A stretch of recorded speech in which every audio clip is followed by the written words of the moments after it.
Pork Giniling! For today mga bestie, medyo tinamad ako ng konti magluto, kaya pork giniling tayo. Sobrang straightforward lang ng recipe na to at walang masyadong arte kaya mabilis lutuin. Tara, simulan natin!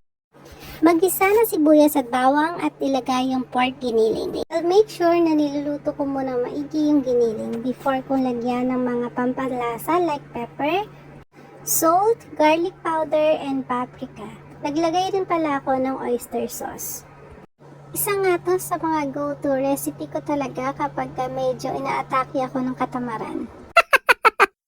At this point, naglagay na ako ng tomato sauce. Nag-add din pala ako ng banana ketchup para sa additional color and to balance yung lasa.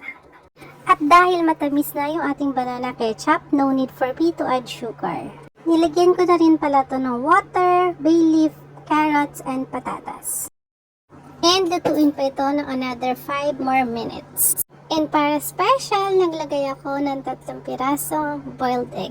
Lastly, tikman ito. And there you have it! Ganun lang po kabilis lutuin ang ating pork giniling. Follow me for more recipe. Thank you!